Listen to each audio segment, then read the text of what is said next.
Welcome to the CBS Radio Mystery Theater Archives, the only YouTube channel which has the original classic episodes of the CBS Radio Mystery Theater in order with no ads. Thank you for listening, and now, enjoy the show.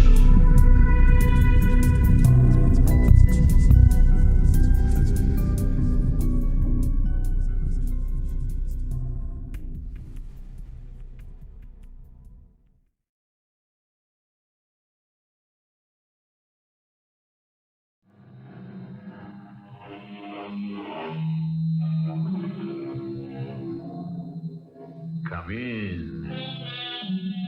Welcome. I'm E.G. Marshall. It does no good to argue with the inevitable. Actually, the best rebuttal you can present to a frosty north wind is a fur-lined overcoat.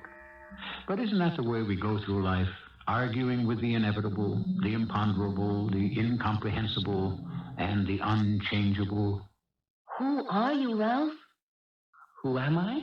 Well, I fell in love with you. I thought you were what I wanted, an average guy, but that's not what I wanted at all. But I am an average guy, Sylvia. Oh, no. Oh, you're dangerous, exciting. And I don't care if you go with other women. Why, a man like you, Ralph, no one woman could be enough. Sylvia. Well, I don't care about the others as long as I'm the one you come home to.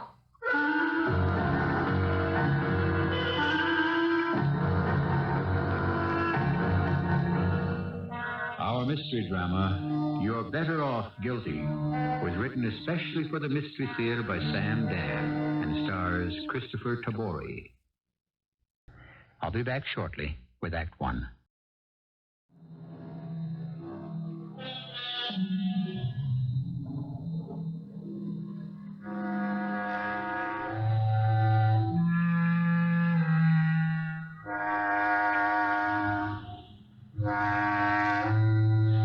In bygone days, storytellers would celebrate the death of kings. Today, kings being generally in short supply and basically out of favor, we have a brand new breed of hero, or more accurately, non-hero. You see them on the screens. You read about them in books. They're just ordinary, everyday, average fellows. They dream no great visions. They set no impossible goals. They neither challenge fortune, nor do they defy fate. Well, what can we do? It's the age we live in. And these are the materials we have to work with. Who got the report? Come and get me the car. Oh, for crying out loud, Bernie, shut the door. How can a guy concentrate? Oh, what's the matter with those guys? You'd think we never had a murder around here. Inspector Thorstad. Oh, come on now, will you? Give me a break. She's not even cold. How do I know who killed her? Sure thing. Absolutely. The exact split second we get even a glimmer, I'll get right on the horn so you can carry out your sacred obligation to keep the public informed. Oh, what a pack of ghouls. Hey, Paul, send that guy in. You know, what's his name? Whoever he is. And don't put through any more calls from reporters, huh? Pardon me, is this the, Yeah. Come on in. Shut the door. Let's see now. Your name is Northfield. No, it's, Oh, yeah, Southfield. No, it's Westfield. Oh, yeah. I figured it was in there someplace. And you're the one who found the body. Yes, sir, I did. Well, I want you to tell me the exact circumstances. But I already did that. Yeah? Yes, I told him to the officer who came to the scene, then to a lieutenant, I believe, behind a desk, and then to a detective. Yeah, well, it don't count until you tell it to me. Yes, but Captain... Inspector. I'm only trying to say that each of them wrote down everything I said, so... Yeah. Every one of those guys knows how to write. That's never been the issue. Okay. Now, according to what you said, I got it here someplace. Inspector, is this going to take long? Long? Well, I don't know. As long as it takes. You see, the thing is, I was due at my office at 8 o'clock, Yeah? It's 10:30 now, and... It's a local call. Yes. Pick up the phone and dial 9 first. Thank you. Oh, Inspector, what am I going to say? Say you'll be late.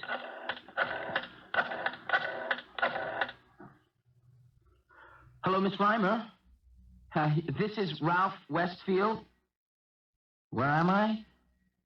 Well, you'll have to tell Mr. Stratton that I'm at police headquarters. There's been a murder, and I'm being asked... No, wait a minute, Miss Reimer. Miss Reimer! Inspector, how am I going to explain this? Explain what? Oh, what I'm doing here. Oh, Mr. Stratton. No. Am I what? No, please, wait a minute, sir. Inspector, am I being held? You're being questioned. Mr. Stratton, I'm being questioned. Oh, no, sir, I didn't do anything. I just happened to find the body. Yeah. Just a minute, sir. I'll ask. Inspector, when will I be free to go? I don't know. Then I'm being held? You're being questioned. They're just asking me some questions, Mr. Stratton. Oh, I don't know anything about it. What? Well, if I don't know anything about it, why are they asking me questions? Well, it's because I found the body. Oh, no, sir. I wasn't looking for it. In Hewlett Park. At 7 this morning was a woman, very young woman, one of those singing stars, Jill Joris. Okay, come on, let's go. Oh, I have to hang up now, Mr. Stratton. I'll explain everything as soon as I see you. Yes, sir. Oh, I can just imagine what he's thinking. You don't know how conservative he is. So there you were in Hewlett Park. Now, what were you doing there at 7 o'clock in the morning? It's the way I walk to my office. Didn't you say that you had to be there at 8 o'clock? Well, that's how long it takes to walk. You mean you walk an hour every morning? Yes, sir. I have a very sedentary job. I need the exercise. And how long you been walking like that? Oh, it's a month now. Where's that statement you made? Oh, yeah. You saw this car over by the side of the road. Yes, sir. It was a Girardi 462. Now, I'd never seen one, actually. Yeah? So I asked myself, what is it doing here in the park? So I walked over. And then I saw her. She was lying over the wheel. You know what I mean? Her face was turned toward me, and her eyes were just staring at me. And did you know who she was? Well, she looked like the famous star, Jill Joris. But I said, no, it can't be. Why? People like her, I mean, what would she be doing up at 7 a.m.? And then what did you do? I said to her, are you okay? Or something like that. She didn't answer. So I instinctively, without meaning anything, I put my hand on her, on her body, to rouse her gently. And she just fell across the seat. And then I saw the blood. And that's how it got on my sleeve. Then what'd you do? I ran down the road. I saw this police car and... Well, that's it. Did you see anyone else in the park? Oh, no, sir. Now, you didn't see or hear anything that could help us? No, sir. And that's your story? Yes, sir. Why'd you kill her? What? What did you say? Why did you kill her? Oh, but I didn't kill her. How can you ask that? It's a good question. No, you have no right. You were the one who discovered the body, you say. But I didn't kill her. I didn't even know her. Okay, that's your story. Are you accusing me? I'm just saying that's your story. But it's true. I'm not saying it isn't true. Well, what are you saying? I'm saying be available in case we have to talk to you again.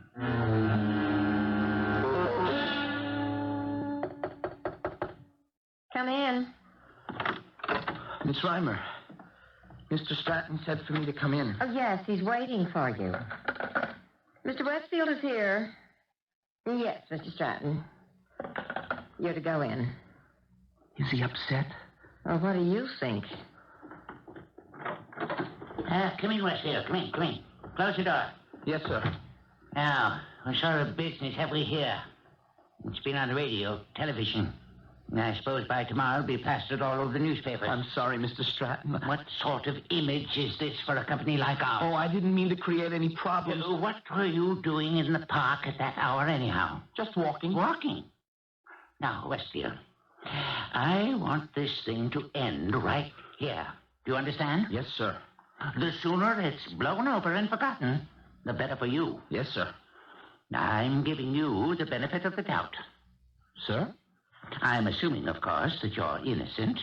Oh, but I am. Because if it should come out that you... No, Mr. Stratton, believe me, I'm innocent. Well, at best, you were indiscreet. Oh, why couldn't you take a bus to work as normal people do? I hope we've heard the end of it. Yes, sir. That's all.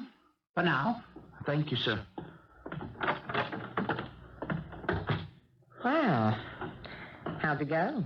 Oh, Miss Reimer. Is it possible that he believes I killed her? Oh, man, Stratton? Who knows what he believes? I still don't know what hit me.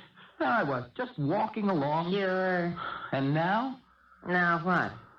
I don't know. You know, I never noticed you before.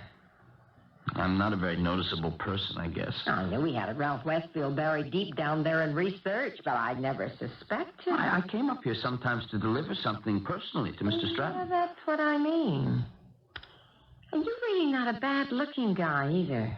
Oh, thank you, Miss Reimer. Yeah, why don't you call me Belle? Sylvia. I don't know if I should see you, Ralph. What are you talking about, Sylvia? Let me in. Ralph, what are we going to do? Everybody's talking about it. It's all you hear at the office. When my mother called me long distance, what's this about your fiancé? Ralph, why did you do it? Do what? Whatever it was. All I did was I discovered the body. All right. Why did you do that? But because you see a body with blood? Please. Well, no, what I'm trying to say is I did what a citizen's supposed to do. Sure. I had an obligation, a duty. Ralph. I had to do it. The law says that if you don't... I know all about that law. But there's another law, Ralph, the law of common sense and experience. Now, Sylvia, please listen to me. I was just walking to work. That's another stupid idea. And I saw this great-looking sports car, this Girardi 462, and I saw someone slumped over the wheel. So? Somebody could have been asleep. Why didn't you just mind your own business? No, Sylvia, this person wasn't asleep. I could tell. How could you tell?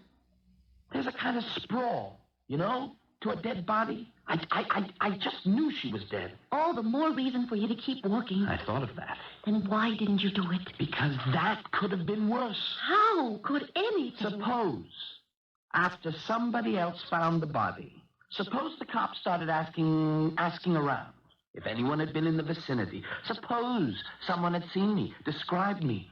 It almost could have happened. I had a narrow escape. What are you saying? After I had a good look at her, I ran down the road. I hadn't got more than 100 yards when I saw a police car. He was headed in her direction. So? He would have found her. Yes. And he would have remembered a man running down the road. If I hadn't stopped him, he would have taken a good look at me. It was 7 in the morning in the park. Oh, if only you could have taken a bus to work like normal people, Ralph. He would have seen her dead in the car. He might have turned around and come after me. Then where would I be? I don't know, Ralph. Oh, Sylvia. It's been a very rough day for me.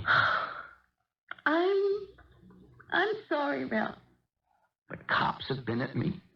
And then at the office, old man Stratton had me on the carpet. And everybody's asking questions, making snide remarks. I'm sorry, Ralph. You're the only person, and this is the only place in the world where I can expect to find some peace and some quiet. Yes, Ralph. This crazy episode, I just want to forget it. I don't want to talk about it anymore. Please, Sylvia. All right. Do you want to go out to dinner? No. I might run into someone I know. Well, then I can prepare something here. All right. Besides, we should be talking about the arrangements. The arrangement? We set the date, didn't we? Oh, yeah, well, certainly, yeah. Now, you have to decide if you want to go back and be married in your hometown church or whether to invite the minister to come here. It doesn't make any difference to me. Did you make up your mind?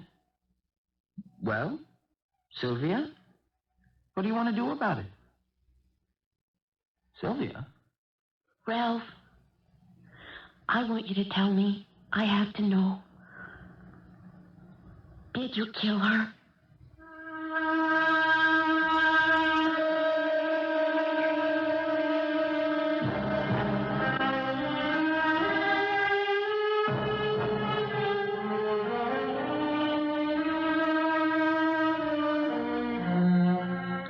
Suspicion. Who in this world can be above suspicion? Not even Caesar's wife. Are we suspect because of what is in ourselves or because of what just happens to be in the eye of the beholder? We're in for a considerable amount of suspicioning when I return with Act Two.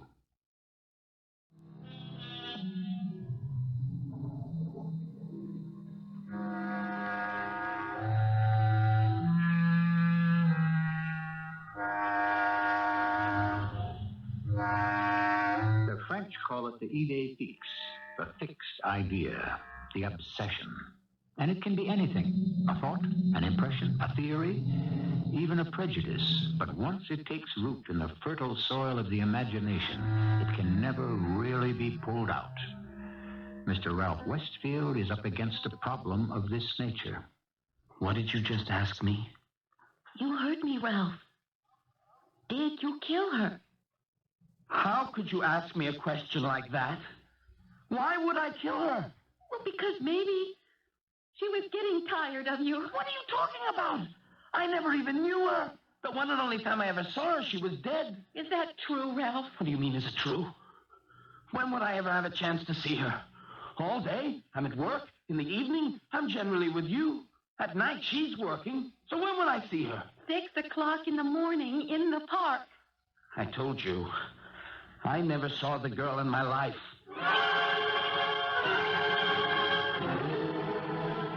Inspector, you've got to give us something for the evening news. I don't have a thing. We're checking out Miss Joyce's past. Well, how about this fellow Ralph Westfield? Yes? Is he a suspect? At this time, we have no definite evidence. Well, that's not the same as saying yes or no. I don't want to mislead anybody. Well, what's the department doing? At this time, the department is following a certain line of investigation. Now, if you'll all excuse me... What was she doing out in the park alone at that hour? That question will be answered in due time. You were Miss Joyce's companion, Miss Evans. Yes, Inspector. I was her manager. Now, let's see. I know I've asked you a lot of questions. Yes, Inspector. But I have to place her out there around 6 o'clock in the morning in the park. Now, how can you help me? Well, she'd been very restless lately. Trouble sleeping. Sometimes she'd come to my room and talk to me. This would be 4 or 5 in the morning. Sometimes she wouldn't. Sometimes she'd go out. Where? I don't know. I'd hear her return about 7 or so in the morning. And I'd say, "Where have you been?" And she'd say, "Out, driving around." And she wouldn't tell you where? No. You said she was restless. Would you know why? Well, it could be a sign that her love life was in trouble. Can you tell me about that? I don't know very much about that myself. Miss Evans, I'm working on a homicide here. Well, it's the truth, Inspector. Dozens of men were in love with her, but she had problems. Yeah, what kind? Oh, finding someone who could be serious about her and whom she could relate to. That's why she never went out with men in show business. It would all be too public. So, who did she go out with? Men she would meet here and there. I think underneath all that high-powered glamour, she was a very domestic little girl. She liked men who were average every day. Middle-class, white-collar types. Teachers, accountants. Accountants? Something like that. She must have been very deeply involved with one, because I had to talk to her about something very important. She just never had the time to sit down with me. What was so important? Her investments. Yeah? With this inflation, she should be doing something with her money. But she would keep saying no to me. Don't worry about it. It'll be taken care of very soon. Do you know what she meant by that? No. No, Inspector. Well, thank you very much, Miss Evans.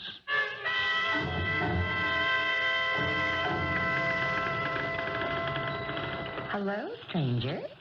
Oh, it's you, Miss Reimer. Belle. I was just getting these figures ready for Mr. Stratton. Well, I just thought I'd drop by and see how you're doing. Not so good. Not so good? Well, I would think you'd be sitting on top of the world. I beg your pardon? Every day your name is in the paper, your picture. Oh, incidentally, Ralph, get a haircut. Better, a styling. Oh, but you don't understand. My fiancée is very, very upset. Oh, I didn't know you had a fiancée. I think she wants to break it off. Why? Because she just can't help supposing I had something to do with Jill Joris. And you think that's why she's mad? Well, sure. You don't know women. Actually, she's excited. What? The whole idea. It stimulates her. I don't understand. Naturally. See, here's Jill Joris, the sex symbol, the sex goddess. And who did Jill Joris want out of all the men in the entire world? Well, Ralph Westfield. Hold on now. Do you see how much more desirable you become to your fiancé? Actually, to just about any woman with imagination. Huh. I never stopped to think of it that way. You really do have a lot to learn. Yeah, but you have a position to live up to now. What do you mean? You're a public figure. But I really didn't do anything. Why do you keep insisting? Do you think I'm lying? Well, I don't even think that's important.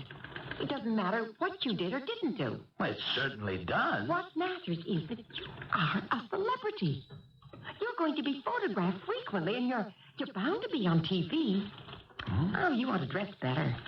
Well, why should I have to do You have a very square look. Now, that's not at all in keeping with the public concept of what the lover-killer of Jill Joris. I am not the lover-killer. Well, at least you're the lover. Well, now, will you stop accusing me? The public now knows that Jill Joris would go riding in the park along about sunrise, yes? And that you go walking in the park at the same time? But I'm only on my way to work. So, we have a considerable body of opinion out there that insists you were her lover. But it isn't true. It fits. It fits what? You and Jill would meet early in the morning for your little tete-a-tete. On this particular day, some jealous lover got there before you did. And None of what you're saying makes sense. Hey, you want to be the killer, too? That's fine with me. I'm neither killer nor lover. That's your stuff. And I won't let people believe it. What do you say, lover? Buy me a drink. And we'll work on your image.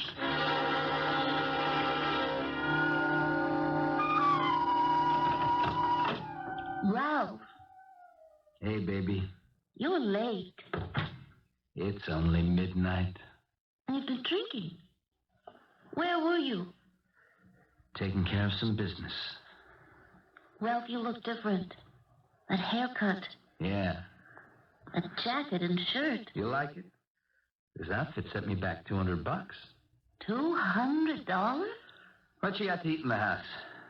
You keep me waiting for 5 hours, and then you barge in here and say, what's to eat? Is that what I'm supposed to do, wait around and cook? Honey, you got a complaint? Forget it. Goodbye. I don't come around here to be hassled. Ralph, please. Hey, come here a minute. Ralph! You don't have to say anything. Oh, Ralph. Oh, please, Ralph. Don't leave me. Never leave me.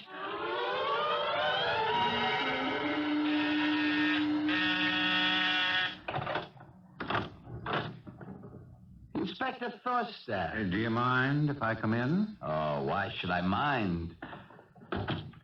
So, this is your new address.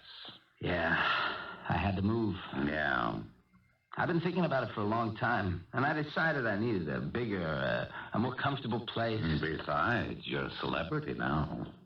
Fix you a drink? No. Oh, I forgot. You must be on duty. No, it's just that I don't drink. Well, what can I do for you, Inspector? You can save us a lot of time. You can sign a confession. A confession? You want me to confess to the... To the murder of Joe Joris. Inspector, you have no proof. Well, you're singing a different tune now, aren't you? When I first accused you, you insisted you were innocent. Now you say that I have no proof. Well, that's the same thing. No, not really. Describes two different kinds of situations. But we're getting there, slowly and surely. Getting where? You work for a brokerage house, don't you? It's an investment banking firm. You know about stocks and bonds. Well, I do research. Jill Joris needed some investment advice, according to her manager. Well, what has that got to do with me? Well, you would know how to advise her. All we're doing now is narrowing the gap. What gap? A guy comes running to the cops and says, "Hey, I just found a lady who's been murdered," right? Yes? Well, on the face of it, there's nothing between them, nothing in common. They're from two different worlds, okay? That's the gap. Get it? Yes.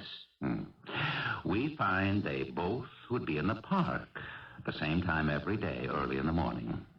That could be a coincidence. Sure. Then we find she needed investment advice, and he was in the investment business. Oh, but that still doesn't mean that... Little by little, the gap gets narrower. The more we dig, the more we'll find. And we're digging. Now, you want to make it easier on yourself, on everybody. But I'm innocent. I would know if I killed somebody. We get this every day. Guys like you want to forget it. You're trying to believe it never happened, so you insist you're innocent. But the evidence is out there. We're going to find it. Save us a lot of trouble. Confess, Ralph.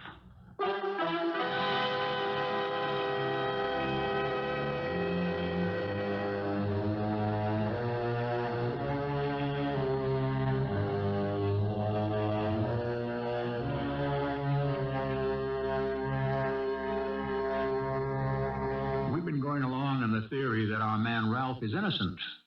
Why are we so sure? Or is everybody so sure? All we have is Ralph's word.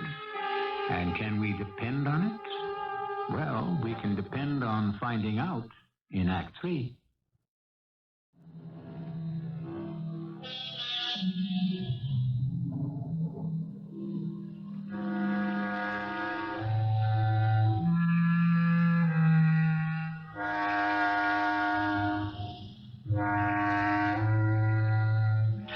Secret guilt is by silence betrayed, says Mr. Goethe. For guilt is the worm that burrows deeper and deeper into the darkness. One of the very few things in this world that becomes stronger as it grows older, provided one is guilty in the first place. Inspector, if you think I murdered Jill Joris, why don't you arrest me? I don't have the proof. Yet. But I know you did it. What makes you so sure? Look, I've been in this business a long time. What does that mean? I know how things add up. It could also mean you've been adding them up all wrong. All the evidence points to you. Then what's holding you back? Because it doesn't constitute the kind of evidence you can use in a court of law. Then it doesn't constitute any kind of evidence. Don't leave town. Why does Stratton want to see me? Don't worry. He never sends for me. I think he's afraid you're going to quit. Quit? Why don't you, go inside? Ah, yes, Westfield. Come in. There's something I would like to discuss with you, Westfield. Yes, sir? I think you'd better close the door. Oh, yes, sir. Westfield, when I first learned of your involvement in this case, I was shocked. You realize that? Oh, I do, sir. We are a most conservative investment house. And the idea that one of our young men could be involved with a rock and roll female singer. She was more than just a rock and roll singer, Mr. Stratton. No, I'm sure. I was, to put it frankly, dismayed. The notoriety. And yet, amazingly, there has been a positive plus for Stratton and Company. Were you aware of that? No, sir, I wasn't. The idea that a Stratton broker could be a lover of a singing star like... But I'm not exactly a broker. I'm only a research aide. Well, I'm aware of that, and we'll come to that shortly. Everywhere. At lunch, at board meetings, people ask me about this Jill Joris. I understand she was quite a voluptuous woman. Yes, sir.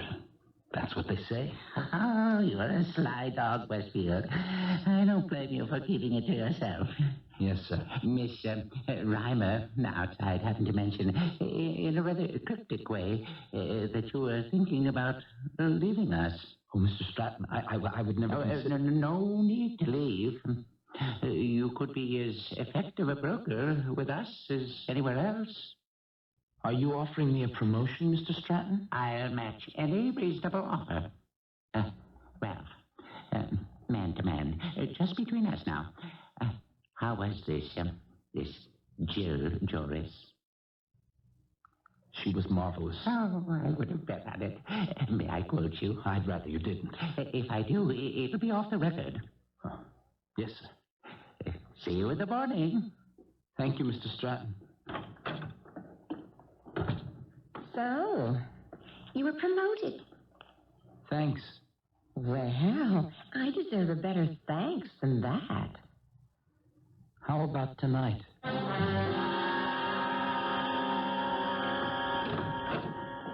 Ralph! Oh, darling, it's so good to see you. Sit down. Where have you been all week? I've got a promotion, you know. Been busy, Sylvia. Oh, well, my mother called long distance. She wants to know if we've set the date yet. That all has to be up in the air for a while, till things fall into the groove. Oh, yeah, well, I understand. Yes, a new job, lots of responsibility. Yeah, I realize that. Oh, hey, turn on the TV. I think we'll see me. Now, back to the news. We've been talking about Ralph Westfield. I asked, who is Ralph Westfield? I had no answer at the time. I have no answer now. Ralph Westfield is a mystery man in every sense of the word. Originally, he gave the impression of being an obscure clerk in a brokerage house. But it turns out he's an important executive.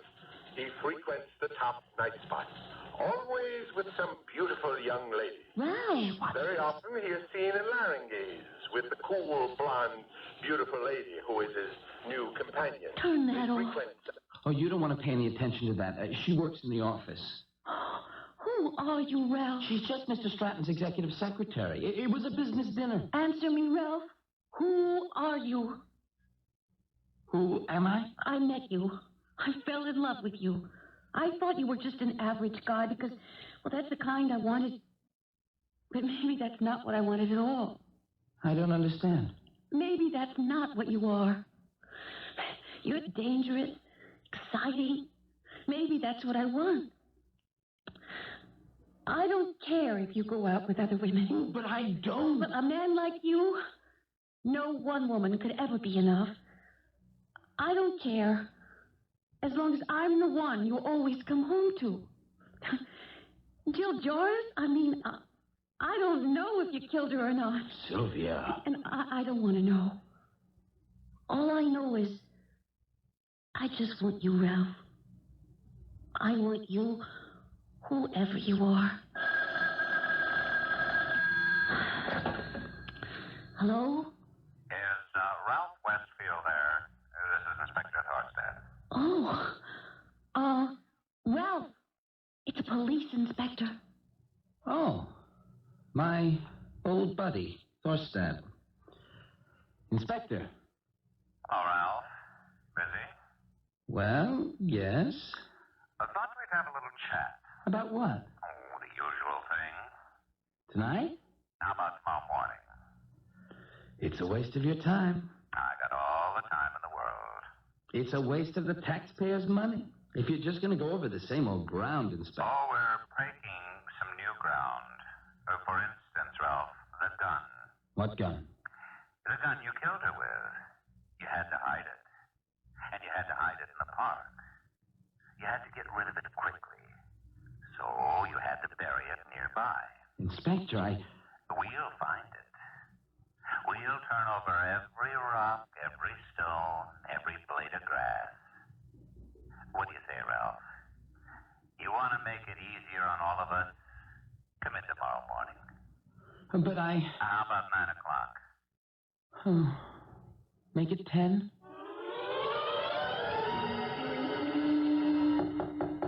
Yeah, come in. Inspector? Oh, yeah, you're, what's her name? Miss Evans. Yes, Miss Evans. Jill Joris's agent. A manager. Yeah, same thing. No, not really. Well, Miss Evans, what can I do for you? Well, you must be very busy. I am.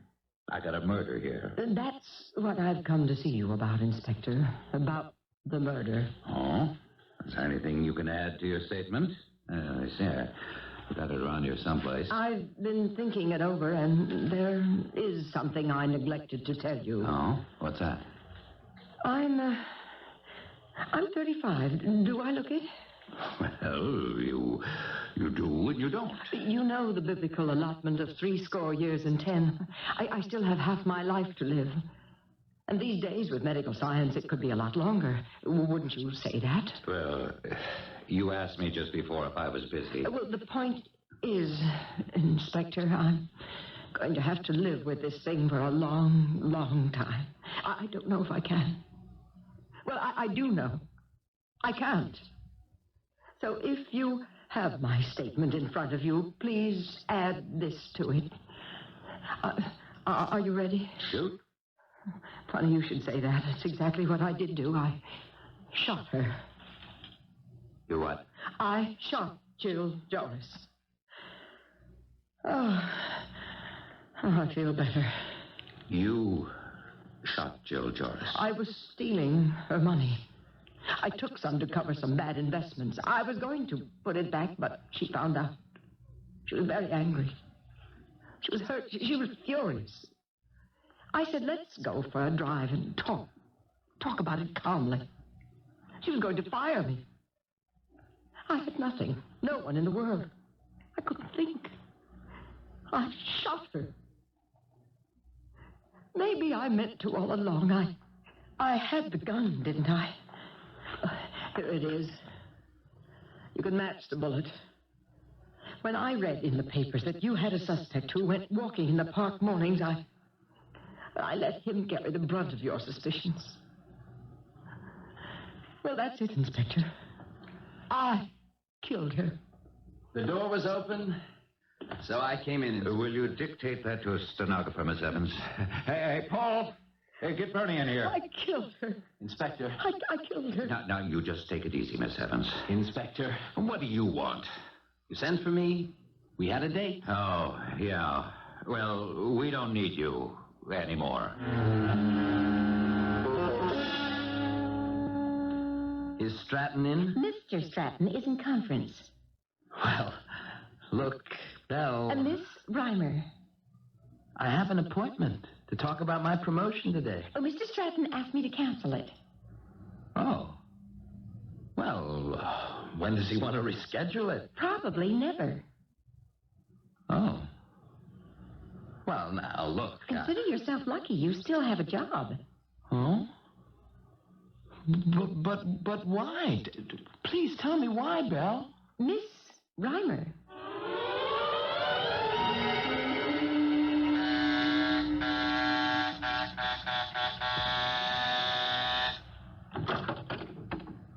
Sylvia, I've been ringing and ringing. I know.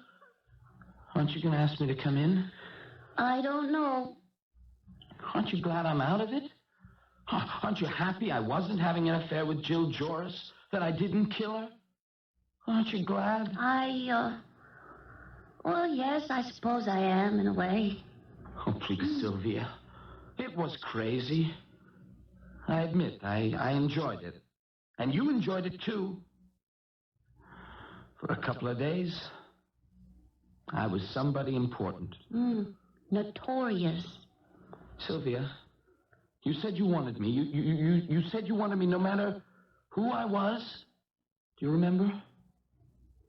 Well, I'm just plain Ralph Nobody. Sylvia? Oh, Sylvia, please, Sylvia. All right, Ralph. You're my somebody.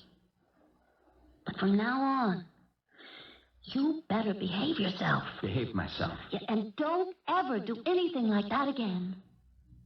Anything like what? I don't know. But whatever it was, just don't do it again.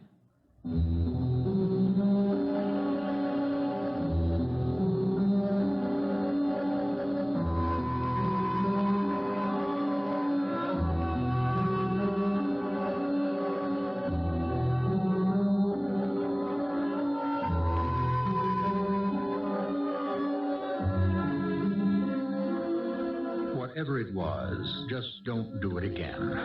That about sums everything up, doesn't it? I suppose it's the old story. Once accused, never excused. The lingering doubt. So many people say, if he wasn't guilty, why did the police arrest him? In this world, there are certain surefire, no-win situations. Make sure you never get caught in one. I'll be back shortly.